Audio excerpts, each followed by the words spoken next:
Okay साथियों, आज भारत जोड़ो न्याय यात्रा का 16वां दिन है। आज सुबह हम पश्चिम बंगाल के उत्तर दिनाजपुर ज़िले से किशनगंज बिहार में आए हैं। बिहार में जो कार्यक्रम होने वाला है, हमारे पीसीसी अध्यक्ष जी और हमारे सीएलपी लीडर जी आपको जानकारी देंगे। किशनगंज, अररिया और पूर्णिया और कटिहार, ये 4 ज़िले से भारत जोड़ो न्याय यात्रा जाएगा। पूर्णिया के जन रैली के बारे में और जो कार्यक्रम प्लान किया गया है भारत जोड़ो यात्रा के समय बिहार में, उनकी जानकारी आपको हमारे पीसीसी अध्यक्ष जी और सीएलपी लीडर जी देंगे। मेरे साथ यहाँ के सांसद डॉक्टर साहब भी बैठे हुए हैं, एआईसीसी के प्रभारी बैठे हुए हैं और हमारे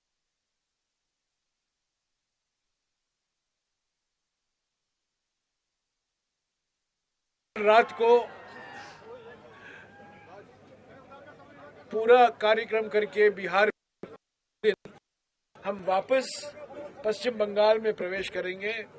मालदा, मुर्शिदाबाद और बीरभूम होते हुए हम झारखंड में जाएंगे।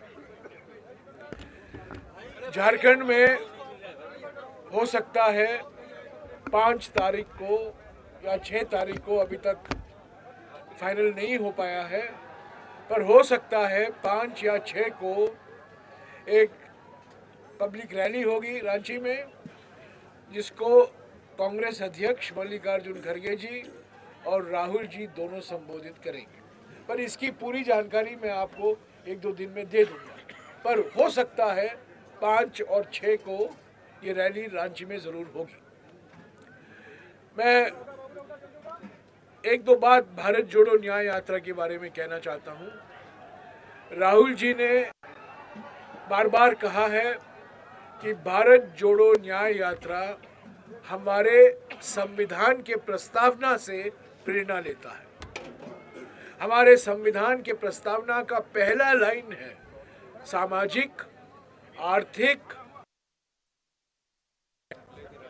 और जो पिछले 10 अन्याय काल हमें भुगतना पड़ा है, 140 करोड़ भारतवासियों को भुगतना पड़ा है, और जिससे छुटकारा हमें मिलना है। प्रधानमंत्री तो अमृत काल की सुनहरी सपने दिखाते हैं सब लोगों को, पर हकीकत ये है कि अन्याय काल पिछले 10 साल का है, 2014 से लेकर 2024 तक। और राहुल जी ने गुवाहाटी के अपने प्रेस वार्ता में 5 न्याय गिनाए थे, जिसके आधार पर भारत जोड़ो न्याय यात्रा निकाला गया है। नारी न्याय, गंज में राहुल जी ने कुछ बात की है कि पहला कदम भागीदारी न्याय के लिए सामाजिक, आर्थिक, जाति जनगणना है। तो ये 5 न्याय कार्यक्रम है। और नारी न्याय में हम क्या करने वाले हैं, युवा न्याय के लिए हम क्या करने वाले हैं, श्रमिक न्याय के लिए हम क्या करने वाले हैं, किसान न्याय के लिए हम क्या करने वाले हैं, और भागीदारी न्याय को लेकर हम कैसे गारंटी देंगे, किस तरह की गारंटी देंगे, वो अगले 2-3 हफ्तों में अपने भाषणों में राहुल जी उसका जिक्र करते रहेंगे। पर ये 5 न्याय भारत जोड़ो न्याय यात्रा का एजेंडा है। पश्चिम बंगाल में हम शुरुआत 14 तारीख को हुआ था। मणिपुर, नागालैंड, अरुणाचल प्रदेश, असम, मेघालय, 12 दिन हम उत्तर पूर्वी राज्यों में रहे और सब जगह हमें भरपूर स्वागत मिला और हमें मैक्सिमम पब्लिसिटी, मैक्सिमम प्रचार हमको मिला असम में। और हमें असम के मुख्यमंत्री को शुक्रिया अदा करना है कि उन्होंने खूब प्रयास की सुबह से लेकर शाम तक हमें पब्लिसिटी देने के लिए। ऐसे तो लोग आए, सभी लोग आए, समाज के हर वर्ग आए राहुल जी का स्वागत करने के लिए, पर जो भारी पब्लिसिटी तो असम के को हमें बधाई देना हो। उसके बाद हम पश्चिम बंगाल में आए। पश्चिम बंगाल में कूच बिहार, जलपाईगुड़ी, अलीपुरद्वार, जलपाईगुड़ी, दार्जिलिंग, ये 4 जिले हमने कवर किया है। जलपाईगुड़ी में कल और सिलीगुड़ी में जो उत्साहजनक स्वागत मिला है राहुल जी को, भारत जोड़ो न्याय यात्रा को, मैं समझता हूं कभी देखने को पहले नहीं मिला है। हमारे जो टीएमसी के दोस्त हैं, जलपाईगुड़ी में और सिलीगुड़ी में हमारे पोस्टर निकाले, हमारे पोस्टर फाड़े, हमारे कार्यकर्ता बड़े नाराज हो गए, बड़े उत्तेजित हो गए, मुझे उनको शांत करना पड़ा। पर टीएमसी के प्रयासों के बावजूद जलपाईगुड़ी और सिलीगुड़ी में भी हमें भरपूर स्वागत मिला है और हम उम्मीद करते हैं कि ऐसा ही स्वागत मालदा, मुर्शिदाबाद और बीरभूम में भी मिलेगा, क्योंकि कोई शक्ति भारत जोड़ो न्याय यात्रा को रोक नहीं सकती। कोई भी कुछ प्रयास करे, हमारे पोस्टर फाड़े जाएं, लोगों को मना किया जाए आप सड़क पर मत आइए, रूट बदला जाए अंतिम क्षण में, ये सब चलते रहेंगे। पर भारत जोड़ो यात्रा पीछे हटने वाला नहीं है और जनता भारत जोड़ो न्याय यात्रा और खास तौर से राहुल जी को भरपूर स्वागत दे रहे हैं। अब मैं जानता हूं आपके में बहुत सारे सवाल हैं राष्ट्रीय राजनीति को लेकर, उसके बारे में मैं अलग से आपको जवाब दूंगा। पर पहले बिहार के कार्यक्रम के बारे में मैं अखिलेश जी से और शकील अहमद जी से संक्षिप्त में बोलने को कहूँगा और उसके बाद हमारे सांसद जी भी 2-3 मिनट बोलेंगे। ऐसे तो विस्तार से आदरणीय जयराम रमेश जी ने सब बातों को कह दिया है। बिहार में मुझे लगता है कि आज जिस तरह का ऐतिहासिक स्वागत और समर्थन इस न्याय यात्रा को मिला है, उसके लिए किशनगंज के सभी साथियों को हृदय से साधुवाद देता हूं, धन्यवाद करता हूं। जावेद भाई को धन्यवाद करता हूं, वहां के जो हमारे विधायक हैं इसरारुल साहब, इनको भी मैं धन्यवाद करता हूं और सभी साथियों को धन्यवाद करता हूं। और इसी तरह से लेके अभी जोकी होते हुए हम लोगों को अररिया पहुंचना है, जहां यादव कॉलेज में एक मंदिर जाएंगे और उसके बाद यादव कॉलेज में वहां रात को रुकेंगे। रास्ते भर, और मुझे जो जानकारी मिल रही है, जो वहाँ के कार्यकर्ता साथियों का लगातार फ़ोन आ रहा है, कब आ रहे हैं, कब आ रहे हैं। हजारों लोग रोड पर यहाँ वहाँ खड़े हैं स्वागत के लिए और राहुल जी को देखना चाहते हैं, सुनना चाहते हैं। मैं भी बहुत दिन से राजनीति करता हूँ, 23-24 साल से विधानसभा, लोकसभा, राज्यसभा का काम करता रहा हूँ। हम कभी इतना बड़ा उत्साह आज तक बिहार में किसी लीडर के लिए मैं नहीं देखा, क्योंकि सभी को लगता है, और बिहार जैसा हमारे सीनियर लीडर ने अभी कहा कि यहाँ सामाजिक न्याय की दरकार है, यहाँ हिस्सेदारी की ज़रूरत है। हम लोग जिस इलाके से आते हैं, सीमांचल में जो प्रवेश किए हैं, सीमांचल का पूरा इलाका गरीब गुरबों का इलाका है। कभी यहाँ जूट की खेती होती थी, आज मक्के की खेती हो रही है, मखाने की खेती हो रही है, लेकिन उनको उचित दाम नहीं मिलता है। किसानों के लिए हम लोग मंत्री थे यूपीए 1 में, जयराम रमेश साहब मंत्री थे, उसी समय सीधा मनमोहन सिंह जी के नेतृत्व वाली सरकार ने दुगना एमएसपी करने का फैसला किया था। उसके बाद कभी भी 10 रुपया, 20 रुपया, 50 रुपया प्रति क्विंटल से बढ़ता नहीं है। सब लोग चाहते हैं कि फिर से वापस राहुल गांधी जी आएँ, कांग्रेस की सरकार बने, ताकि किसानों को, मजदूरों को, मजलूमों को, छात्र नौजवानों को न्याय मिले। इसलिए इस न्याय यात्रा के बारे में बड़ी उत्सुकता से बिहार का लोग देख रहा है और हम न केवल राहुल जी को बल्कि जयराम रमेश साहब को भी विश्वास दिलाते हैं कि और अभिनंदन जिस तरह का होगा उसको आप निश्चित रूप से याद रखिएगा। और कल जिस तरह की रैली होने जा रही है रंगभूमि मैदान में, 1.5-2 लाख का मैदान है, पूरा मैदान तो छोड़ दीजिए, पूरा पूर्णिया भर पटा रहेगा आदमी के ये से। हम लोग 10 दिन से इस इलाके में घूम रहे हैं, गांव-गांव जा रहे हैं, सबको न्योता दे रहे हैं, आमंत्रण दे रहे हैं। सब लोग यही कहते हैं कि सर हम लोगों को बस का सुविधा दे दीजिए, गाड़ी का सुविधा दे दीजिए, हम लोग सब आना चाहते हैं। उसके बाद कटिहार में रुकेंगे, खेरिया गांव में यात्रा का विश्राम है। उसके बाद जैसा अभी जयराम सर ने कहा कि उसके बाद पुनः बंगाल में प्रवेश होगा 31 तारीख को, फिर झंडे का आदान प्रदान होगा। और बिहार का तो आप बताए नहीं, झारखंड बताया। हमको लगता है 13-14 फरवरी को फिर दूसरी बार फिर बिहार में प्रवेश करेंगे और औरंगाबाद से होते हुए सासाराम, भभुआ, रोहतास जिले से गुजरते हुए ये यात्रा उत्तर प्रदेश में प्रवेश करेगी, जैसा मुझे मालूम है। मैं आप सभी मित्रों का हृदय से धन्यवाद करता हूं कि मोदी जी के दबाव में मत आइएगा। इस यात्रा को भी आपका जगह मिलनी चाहिए, नहीं तो मैं जानता हूं कि इस दबाव में पत्रकार साथी भी काम करते हैं, लेकिन चूंकि ये सब आप सबों की भी लड़ाई है, आपको भी न्याय नहीं मिल रहा है, मैं जानता हूं। तो आपके भी न्याय की बात कांग्रेस पार्टी कर रही है, राहुल जी कर रहे हैं, और हम अब आग्रह करते हैं इसी इलाके से आने वाले, यहाँ लगातार सेवा करने वाले, इस इलाके में से दूसरी बार यहाँ के विधायक बने अपने भाई सदृश शकील खान साहब से कि ये भी आपको संबोधित करें। संक्षिप्त में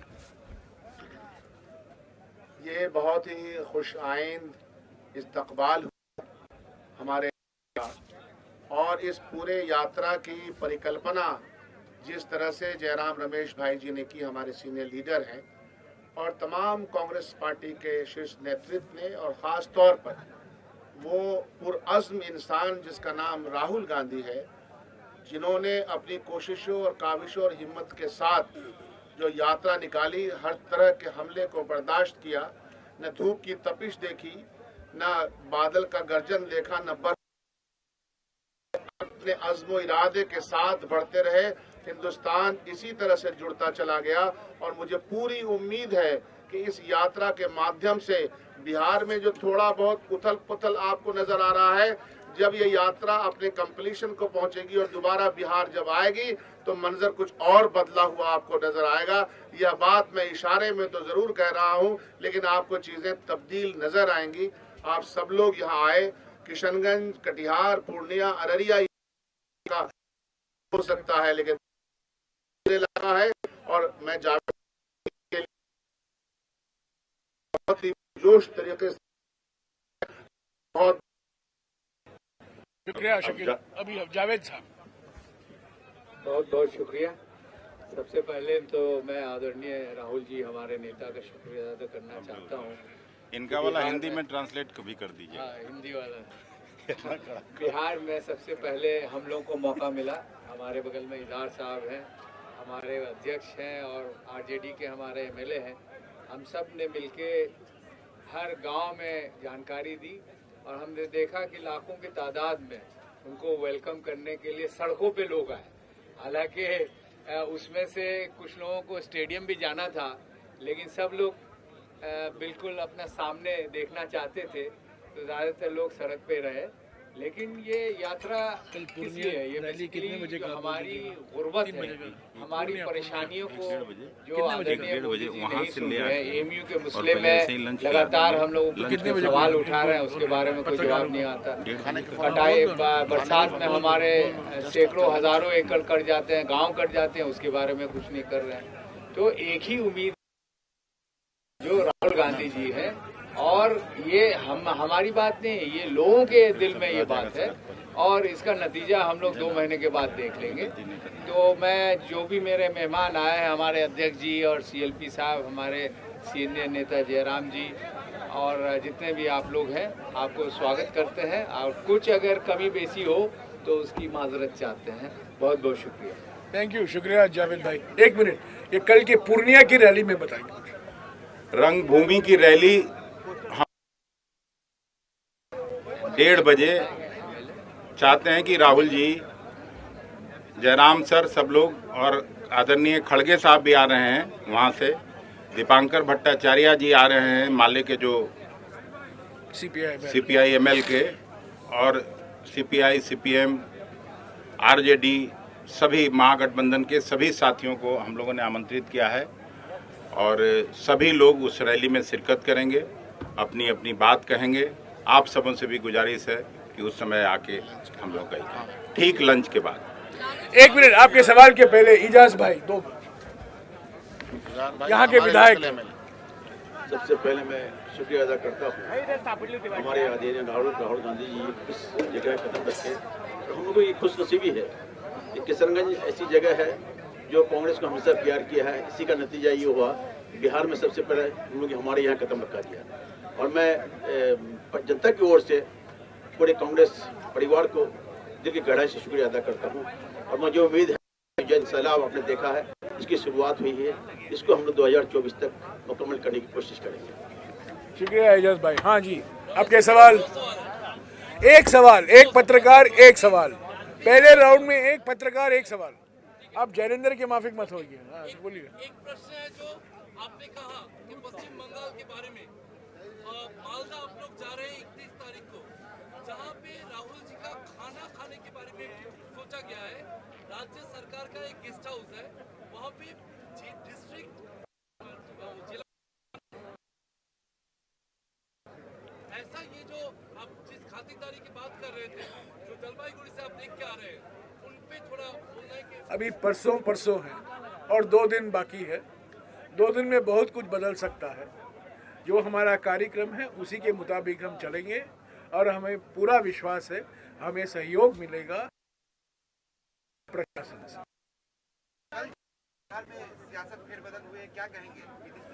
मैं कल से यही कह रहा हूँ और क्या कहना बाकी क्या है। जब भारत जोड़ो न्याय यात्रा की शुरुआत हुई 14 तारीख को मणिपुर से, तोबाल से, प्रधानमंत्री जो मुहूर्त ढूंढने में बहुत माहिर है, उन्होंने मुहूर्त ढूंढ निकाला, मिलिंद देवरा को कांग्रेस से भगा लिया ताकि वो हेडलाइन भारत जोड़ो न्याय यात्रा का नहीं होता पर हेडलाइन मिलिंद देवरा का होता। कल वही मुहूर्त ढूंढने वाले प्रधानमंत्री आज सुबह जोड़ो न्याय यात्रा किशनगंज में आएगा, बिहार में प्रवेश होगा। बौखलाए हुए हैं, परेशानी में हैं, क्या करते। उन्होंने पलटी के उस्ताद को कहा अभी एक और पलटी मारो, और उस पलटी के उस्ताद ने एक और पलटी मारा। तो इसमें ये तो बिल्कुल जुगलबंदी है। जो हमारे दिल्ली में बैठे हुए हैं झूठ के जगत गुरु और जो पटना में बैठे हुए हैं विश्वासघात के विशेषज्ञ, इन दोनों के बीच में ये तालमेल है, जुगलबंदी है। इससे 2 बातें मैं कहूँगा, इससे इंडिया गठबंधन पर कोई असर पड़ने वाला नहीं है। बहुत नेता इंडिया गठबंधन के अभी सांस ले रहे हैं कि बाप रे ये आदमी नहीं है, चला गया, अच्छा है। तो ये बात सही है कि 23 जून को पहली बैठक पटना में हुई थी, नीतीश कुमार जी ने ये बैठक बुलाई थी। उसके बाद 17 और 18 जुलाई को बेंगलुरु में बैठक हुई थी, वहाँ नीतीश कुमार जी मौजूद थे।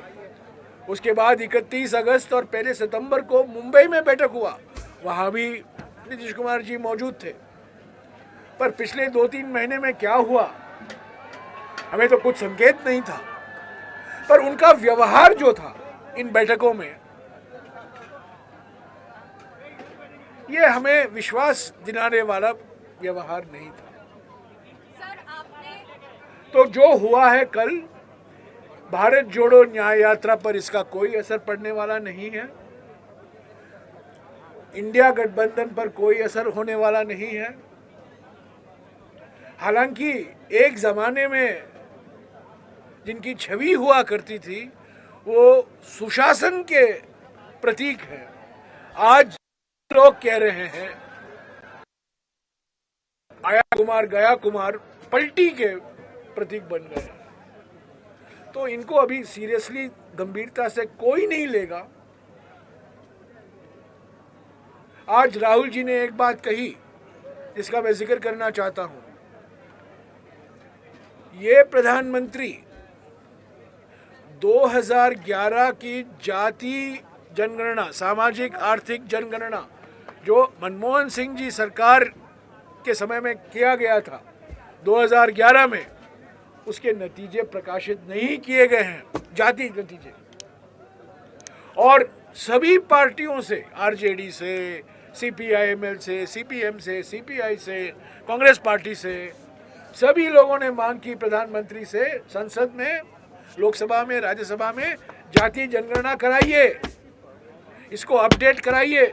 जो 2011 में किया गया था अभी 2023 या 24 में कराइए। वो चुप्पी नहीं तोड़े, उन्होंने नहीं करेंगे। आज वो कहें, क्योंकि आज उनके एनडीए में वही व्यक्ति शामिल हुए हैं जिन्होंने बिहार में जाति जनगणना करवाया था। तो प्रधानमंत्री का क्या कहना बताइए। किसी ने मुझे सवाल पूछा, क्या सामाजिक न्याय के गुरु, अपने आप को जो सामाजिक न्याय के गुरु मानते हैं नीतीश कुमार जी, वो बीजेपी एनडीए में शामिल हुए हैं, आप पर क्या असर होगा? मैंने उनसे पूछा, सवाल ये नहीं है, सवाल ये है एनडीए पर क्या असर होगा। सही। क्या प्रधानमंत्री अपनी चुप्पी तोड़ेंगे जाति जनगणना के बारे में? यही सवाल है। तो ये दुर्भाग्यपूर्ण है, क्योंकि 3-4 महीने से हमारे साथ थे, सभी बैठकों में मौजूद थे। कल ये करना मैं समझता हूँ, ये पहले भी किया है इन्होंने। हम लोग जानते हैं कि हमारे बिहार के एक बड़े राजनीतिक नेता को किसी ने मौसम वैज्ञानिक कहा था। नीतीश कुमार जी तो मौसम वैज्ञानिक नहीं है, पर वो राजनीतिक गिरगिट है। और गिरगिटों को भी पता नहीं चलेगा कि इतने रंग हैं, इतने रंग बदलते रहते हैं जल्दी जल्दी में। तो इंडिया गठबंधन में कोई चिंता नहीं है, हमारे नेताओं में कोई चिंता नहीं है। और सही वक्त पर, चुनाव के वक्त पर बिहार की जनता इनको सही जवाब देगी।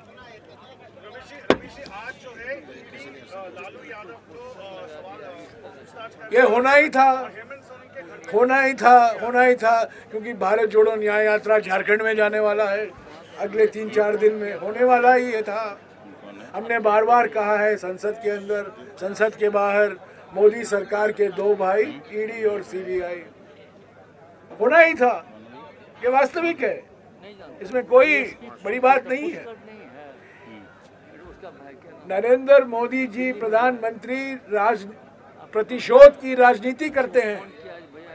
ये प्रतिशोध की राजनीति का प्रतीक है कि अपने राजनीतिक विरोधियों के ऊपर सीबीआई, इनकम टैक्स छोड़ देते हैं, और जिनके पीछे छोड़ना चाहिए उनको अपने वॉशिंग मशीन में डाल देते हैं और वो साफ सुथरे निकलते हैं। और इसका एक मिसाल असम के मुख्यमंत्री है। तो इससे ये होना ही था। ये सब झारखंड के मुख्यमंत्री को भी परेशानी करने की कोशिश की जाएगी, क्योंकि हम अगले 3-4 दिन में झारखंड में प्रवेश होंगे और रांची में एक बड़ा रैली भी होगा। तो ये वास्तविक है, पर हम डरे नहीं हैं, हमारे गठबंधन के नेता डरे नहीं हैं। हम एकजुट होकर इस ईडीआई और सीबीआई से सहारा लेने वाली सरकार के खिलाफ हम लड़ते रहेंगे। भी हटवाइए, ये सब ठीक नहीं है। 16वां दिन है आज, तो आपने कहा कि कुछ राज्यों में प्रॉब्लम हुई है, सबसे ज्यादा असम में हुई है, वेस्ट बंगाल नहीं, मैंने देखिए असम में जो प्रॉब्लम हुए थे यहाँ पर था। पश्चिम बंगाल में थोड़े छोटे मोटे प्रॉब्लम हुए हैं, हमारे पोस्टर फाड़े गए हैं, कुछ लोगों को मना किया गया आप मत जाओ, ये सब हुआ है। पर मैं उसको ज़्यादा टिप्पणी नहीं करूँगा। क्योंकि एक मिनट, क्योंकि ममता जी ने साफ कह दिया है कि हाँ मैं 42 सीटें लड़ूंगी, पर मैं इंडिया गठबंधन का एक हिस्सा हूं और मैं इंडिया गठबंधन को मजबूत मैं जरूर करूंगी। तो उसी भावना के साथ मैं ज्यादा कुछ नहीं कहूंगा। पश्चिम बंगाल में सिर्फ ये कहूंगा कि सिलीगुड़ी और जलपाईगुड़ी में हमें भरपूर स्वागत मिला है और हमारे संगठन में एक नई ऊर्जा और एक नई ताकत आई।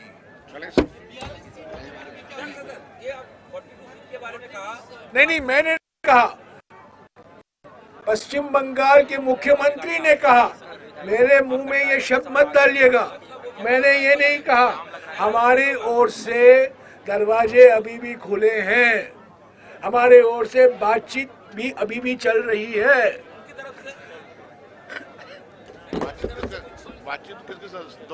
ताली बजाने के लिए 2 हाथों की जरूरत होती है, ठीक है? ये 42 मेरा नंबर नहीं है, ये उन्होंने कहा है, मैं उनके बयान को मैं दोहरा रहा हूं। हम चाहते हैं कि इंडिया गठबंधन मजबूती से लड़े पश्चिम बंगाल में, और किसी भी गठबंधन में हर एक पार्टी को कुछ देना है, कुछ लेना है। देन लेन के आधार पर ही गठबंधन सफलतापूर्वक काम कर सकता है।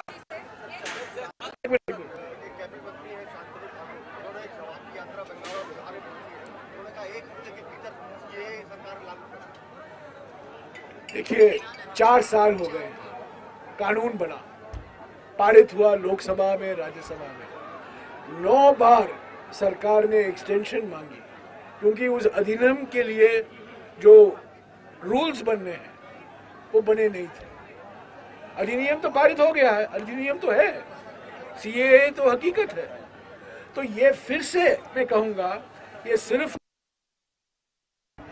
ये ऐसी बातें की जा रही हैं। अगर वो गंभीरता से लेते तो 4 साल पहले बनाया हुआ कानून 4 साल के बाद भी रूल अभी तक फाइनलाइज नहीं हुए हैं। तो यही है, ये सब चुनाव आता है, ध्रुवीकरण की रणनीति चलती है। ये सब ध्रुवीकरण की रणनीति है, पोलराइज करो। असम में भारत जोड़ो न्याय यात्रा को एक सांप्रदायिक रंग देने का प्रयास किया गया। सर, सुप्रीम कोर्ट के वकील लोग सड़कों पर है, वो कह रहे हैं ईवीएम से चुनाव नहीं होनी चाहिए, और उनका कहना है कि विपक्ष तो है ही नहीं। मैं बड़ी गंभीरता से कहता हूं, हम एक लोकतंत्र हैं, हमारे देश में एक संविधान है।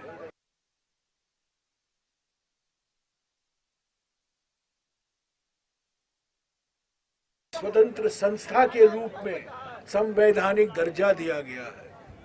हम मानकर चल रहे हैं कि इलेक्शन कमीशन एक निष्पक्ष संस्था है, पर अफसोस के साथ मुझे कहना पड़ता है कि 4 महीने से हम इलेक्शन कमिश्नर से मिल नहीं पाए हैं, हमें मीटिंग मिल नहीं पा रहा, हमें अपॉइंटमेंट ही नहीं मिल रहा है, क्योंकि हम कहना चाहते हैं ईवीएम का इस्तेमाल कीजिए, पर वीवीपैट का और पूरा इस्तेमाल कीजिए। एक ही मांग है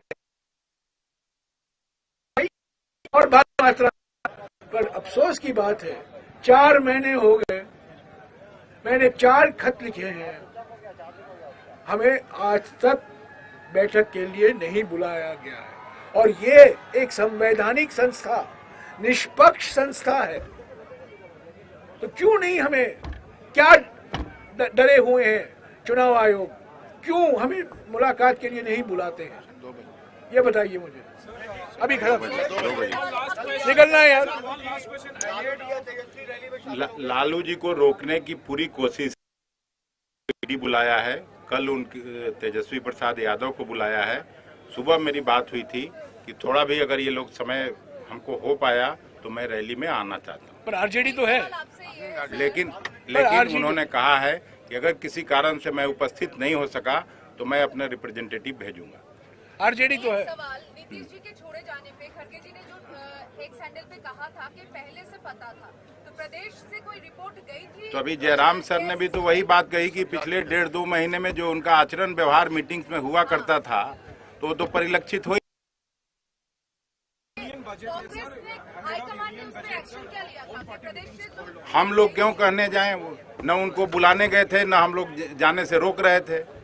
हम लोग क्यों कहने जाएंगे ये बात? Thank you. शुक्रिया शुक्रिया।